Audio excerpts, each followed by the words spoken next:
नमस्कार दोस्तों।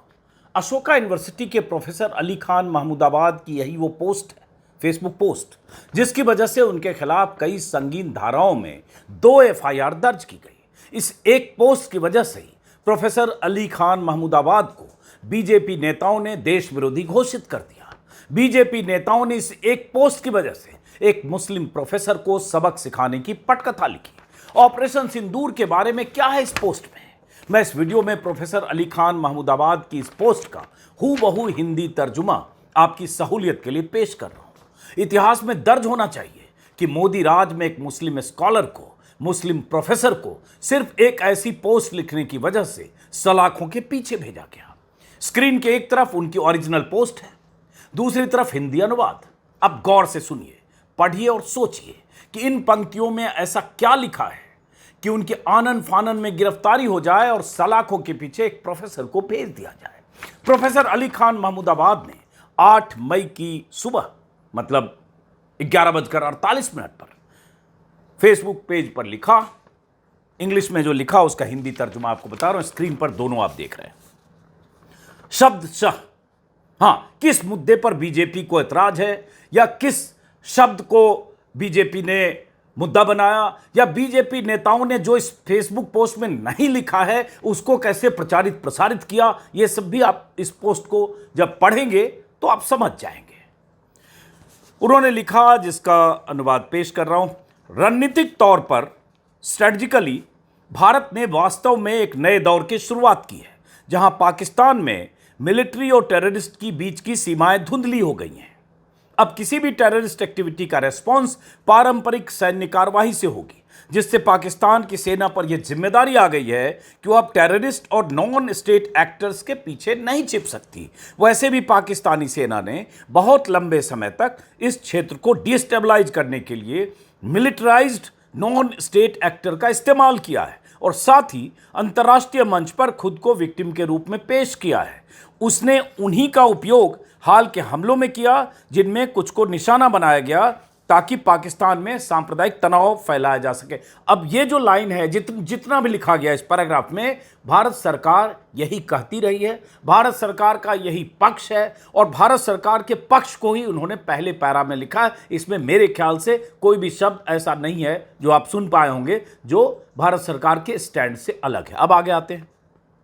ऑपरेशन सिंदूर ने भारत पाक रिश्तों की पारंपरिक सोच को बदल दिया है, क्योंकि अब किसी भी आतंकवादी हमले का जवाब सैन्य कार्रवाई से मिलेगा और दोनों के बीच कोई स्पष्ट भेद नहीं रखा जाएगा, जो भारत ने दिखाया इस सैन्य कार्रवाई से, ऑपरेशन सिंदूर से, उसका जिक्र किया है। इसके बावजूद भारतीय सेना ने सतर्कता बरती कि सैन्य या नागरिक ठिकानों या बुनियादी ढांचे को निशाना न बनाया जाए ताकि बेवजह तनाव न बढ़े। ये भी भारत का स्टैंड है।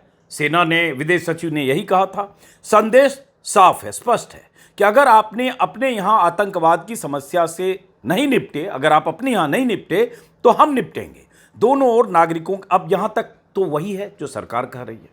अब यहाँ से कुछ लाइनें हैं जिस पर बीजेपी नेताओं को बहुत कहें तो मिर्ची लगी है, क्योंकि उनका जो मंसूबा है जिस तरह की राजनीति करने का, उस मंसूबे को इन्होंने देश में मुसलमानों की हालत से जोड़कर कुछ कहने की कोशिश की है।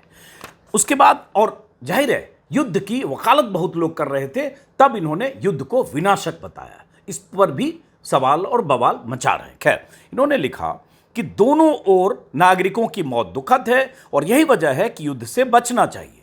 कुछ लोग बिना समझे बुझे सोचे समझे युद्ध की वकालत कर रहे हैं, जबकि उन्होंने कभी युद्ध क्षेत्र देखा तक नहीं है।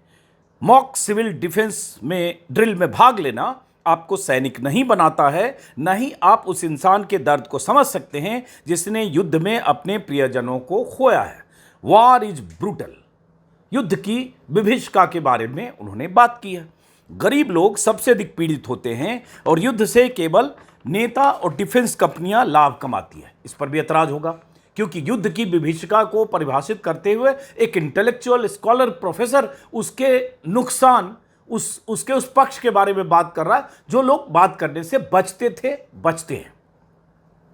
गरीब, उसी में है कि राजनीति हिंसा में ही निहित होती है और इसलिए कभी कभी युद्ध अपरिहार्य हो सकता है, लेकिन इतिहास हमें सिखाता है कि पॉलिटिकल कॉन्फ्लिक्ट्स कभी भी सैन्य रूप से हल नहीं हुए। ये उन्होंने एक अपनी राय दी है। उसके बाद आगे जो सबसे अधिक जिसको इशू बनाया गया और इस फेसबुक पोस्ट में जो कुछ नहीं लिखा है उसको पढ़ा गया और एक तरह से फेसबुक पोस्ट का बहाना बनाया गया और अपनी बात प्रोफेसर के मुंह में चिपकाकर और उसके बाद प्रसारित करके उनके खिलाफ संगीन धाराओं में एफआईआर दर्ज हुई। आगे की लाइन बहुत इंपॉर्टेंट है। आप जानते होंगे एक सोफिया कुरैशी ने और विंग कमांडर व्योमिका सिंह ने प्रेस कॉन्फ्रेंस की थी ऑपरेशन सिंदूर की पहली रात, जब आतंकियों के अड्डे तबाह हुए थे। 6-7 की दरमियानी रात, 7 की सुबह प्रेस कॉन्फ्रेंस हुई थी 10:30-11 बजे के आसपास। तो उसका जिक्र करते हुए और बहुत सारे लोगों ने कहा कि हाँ, ये बहुत एक अच्छी पहल है सरकार की तरफ से कि एक सोफिया कुरैशी भी हैं और व्योमिका सिंह भी, विदेश सचिव भी थे। खैर, उन्होंने लिखा, मुझे यह देखकर बहुत खुशी हो रही है कि कई राइट विंग के कमेंटेटर कर्नल सोफिया कुरैशी की तारीफ कर रहे हैं, लेकिन शायद वे उतनी ही जोर से ये मांग भी कर सकते हैं कि मॉब लिंचिंग, मनमानी बुलडोजिंग और बीजेपी की हेट मॉन्गरिंग, नफरत फैलाने वाली राजनीति के शिकार लोगों को भी भारतीय नागरिक के तौर पर सुरक्षा मिले। चूंकि सोफिया कुरैशी की वाहवाही हो रही थी उनकी मौजूदगी की, कर्नल सोफिया कुरैशी की, तो इन्होंने कहा कि जैसे आप वहां तारीफ कर रहे हो उनकी मौजूदगी की, क्या वही राय उसी तरह से देश में मुसलमानों के लिए है? क्योंकि मॉब लिंचिंग, बुलडोजर का इस्तेमाल, हेट मॉन्गरिंग, हेट स्पीच, ये तो हो ही रहा 10 साल से। ये प्रोफेसर ने कहने का गुनाह किया और उसमें उन्होंने बीजेपी की हेट मॉन्गरिंग वाली पॉलिटिक्स का उन्होंने जिक्र कर दिया। अब इसके बाद और उसमें 2 लाइन, ऑप्टिक्स और हिपोक्रेसी, ये दो शब्द बीजेपी को चुभे, जो मैंने पहले भी वीडियो में बताया। उन्होंने आगे लिखा कि 2 महिला फौजियों की तरफ से ऑपरेशन के बारे में जानकारी देने का ऑप्टिक्स तो अच्छा था, लेकिन यही ऑप्टिक्स जमीनी हकीकत भी होनी चाहिए, नहीं तो यह सिर्फ हिपोक्रेसी है। कि ये दिखाना सोफिया कुरैशी की मौजूदगी ये तो अच्छा है, लेकिन जमीनी हकीकत भी इसी तरह की होनी चाहिए, नहीं तो ये हिपोक्रेसी है, दिखावा है। ये प्रोफेसर ने, पाखंड हिपोक्रेसी को कहते हैं, ये पाखंड है, ये प्रोफेसर ने कहा। अब इसी पर हंगामा है। अब इसमें जो नहीं कहा वो एफआईआर में है, एफआईआर की धाराएं जो नहीं कहा उसको मानकर लगाया गया। देश विरोधी, देश में भावनाएं भड़काने का काम करने वाला प्रोफेसर, बहुत सारी चीजें, उसके कुछ हिस्से मैं बता दूंगा। लेकिन अब देखिए जो कुछ हो रहा है इस देश में, जिस ढंग से मुसलमानों को टारगेटेड ढंग से मुसलमानों के खिलाफ एक्शन हुए, बुलडोजर एक्शन की तो बात बार बार मैं कर चुका हूं कि यही जस्टिस जो अभी चीफ जस्टिस है गवई, इनका ही फैसला था पिछले साल कि बुलडोजर एक्शन बंद होना चाहिए और बहुत लंबा चौड़ा फैसला दिया था उन्होंने, जिसमें बहुत फटकार लगाई थी सरकार को कि किसी के घर को सिर्फ इस बिना पर नहीं गिरा सकते कि कोई किसी मामले में आरोपी है, उसके भी मां, परिवार, परिजन है और उसके गुनाह की सजा पूरे परिवार को नहीं दी जा सकती। और उसके बाद बुलडोजर तभी चलेगा जब पूरी प्रक्रिया का पालन हो। प्रॉपर एक गाइडलाइन जस्टिस गवई ने जारी कर दी थी और ये सर्वविदित तथ्य है, एस्टैब्लिश्ड है कि बुलडोजर का इस्तेमाल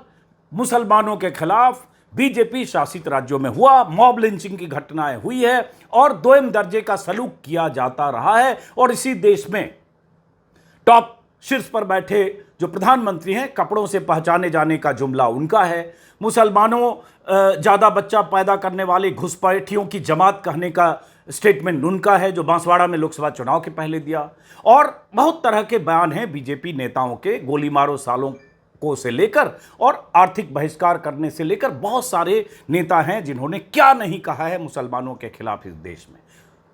वो भोपाल की जो सांसद थी साध्वी प्रज्ञा ठाकुर, वो तो हिंदुओं को चाकू छुरी तेज करारो रखने की नसीहत दे रही थी कर्नाटक की चुनावी सभा में।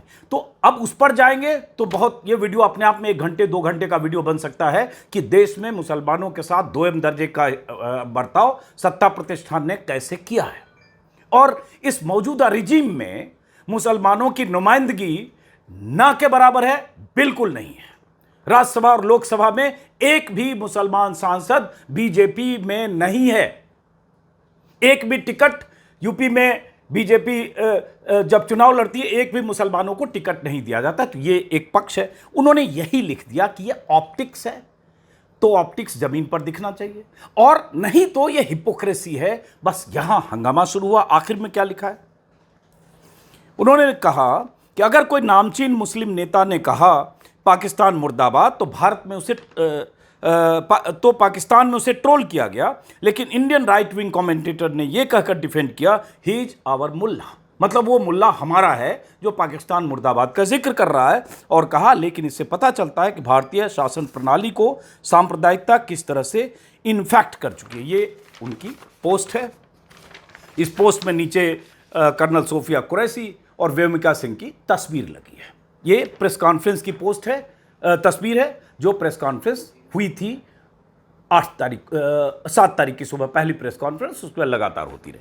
अब इसी के बाद प्रोफेसर के खिलाफ महिला आयोग की सक्रियता, हरियाणा महिला आयोग की मुखिया रेणु भाटिया की सक्रियता, और उसके बाद लगातार महिला आयोग की तरफ से उनके खिलाफ दुष्प्रचार, चैनलों पर उनके खिलाफ तमाम तरह के बयान, और उसके बाद महिला आयोग की शिकायत पर एफआईआर दर्ज होना, फिर एक बीजेपी के नेता की एंट्री होना योगेश जेठारी, और योगेश जेठारी की तरफ से फिर एक एफआईआर प्रोफेसर के खिलाफ। उस एफआईआर में मनगढ़ंत कहानियां जो इस फेसबुक पोस्ट से अलग है। उस योगेश जेठारी ने कहा कि वो यूनिवर्सिटी जाता आता था और यूनिवर्सिटी में उसकी मुलाकात हो गई प्रोफेसर से, 4 लोग और थे, और प्रोफेसर कैसे अनाप शनाप बातें कर रहा था, भावनाएं भड़का रहा था मुसलमानों के खिलाफ, या मुसलमानों के पक्ष में, या भारत के खिलाफ, या फौजियों पर कुछ उसने बात की, या फिर विदेशी ताकतों की मदद कर रहा था। ये सारी बातें, मनगढ़ंत बातें एफआईआर में लिखी गई है, जिसका कोई गवाह नहीं है, लेकिन बीजेपी नेता ने कहा कि उसके पास एक गवाह है, बाकी पता नहीं। खैर, उस पर मैं कई बार बात कर चुका। मतलब संक्षिप्त यही था कि ऑन रिकॉर्ड दर्ज रहे कि प्रोफेसर ने क्या कहा, जो कहा उसमें क्या गलत है, और जो कहा क्या उसके आधार पर प्रोफेसर के खिलाफ संगीन धाराओं में एफआईआर दर्ज करके उन्हें सलाखों के पीछे भेजा जाना चाहिए। और इस आधार पर अगर सलाखों के पीछे भेजा जाएगा तो इस देश का विपक्ष के तमाम नेता, हम जैसे तमाम पत्रकार, सब सलाखों के पीछे होंगे। यहां एक बड़ा गुनाह और था कि प्रोफेसर अली खान महमूदाबाद मुसलमान है। अगर वो अली खान नहीं होते तो शायद बीजेपी इसको हजम भी कर सकती थी, लेकिन उनका अली खान होना उनका सबसे बड़ा गुनाह बन गया। मेरे नए चैनल पर कभी कभी मैं वीडियो डालने की कोशिश करता रहूँगा। आज ये वीडियो खास तौर से इसलिए पोस्ट कर रहा हूँ ताकि सनद रहे कि प्रोफेसर ने कहा क्या, लिखा क्या, और क्या लिखने की उन्हें इतनी बड़ी सज़ा मिली है। मोदी हैं तो मुमकिन है।